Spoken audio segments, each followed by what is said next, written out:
would teach you how to think correctly. The largest gap between successful and unsuccessful people in life is the thinking gap. I'm not talking about being smart. I'm not talking about an IQ. I'm talking about how you think, how I think. Successful people think differently than unsuccessful people. Wise thinking leads to right living. Stupid thinking leads to wrong living. If you want to have a fulfilled life, you have to fill your mind correctly.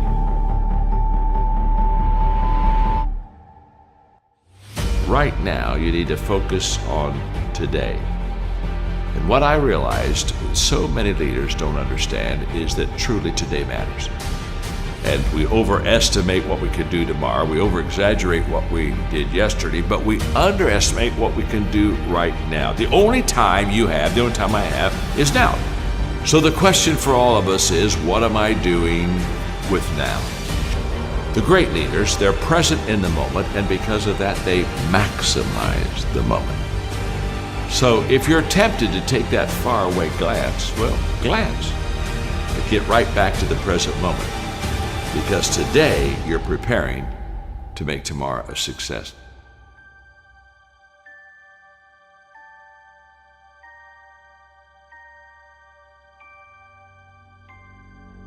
Well, we all want to be motivated, and yet so many times we fail to find the secret of motivation, and so let me give it to you quickly. Just do it. Motivation is not the cause of action. It's the byproduct of action. There's a lot of difference.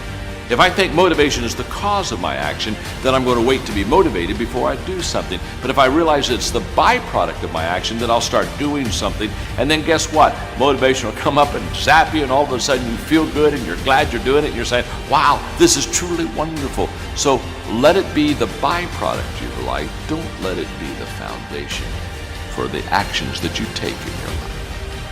Nothing comes to you until you commit yourself. Nothing comes to you if you're just going to try, but you're not committed. Nothing comes to you if you're just thinking about it. It's not until you take the action step. It's not until you take the direction do the things start to flow through you. But I'm saying don't cheat yourself out of the possibility of the potential that's on the other side of commitment. Stay with it long enough to find out if there's any fruit in it. You can do goal setting with a pencil, but you have to do goal getting with your legs. You got to take action. And it's the action that separates us. The greatest gap in this world is the gap between knowing and doing. Knowing is goal setting. Doing, now that's goal achieving. People that are knowledgeable about habits say that it takes 30 days for a habit to become a habit. Now, habits can be good and habits can be bad. And so over a period of time, you can either be developing habits that are going to help you, or you can be developing habits that are going to hurt you. People that grow develop habits that help them. The great value of a good habit is you don't have to think about it. That's why it's a habit. In other words, once you begin to, over days and times and periods, begin to practice something that is good, after a while it becomes automatic to you. It becomes who you are. In fact, I always tell people, practice a good habit long enough to make it yours. And once it's yours, now it's automatic. Every day, you'll do what you should do.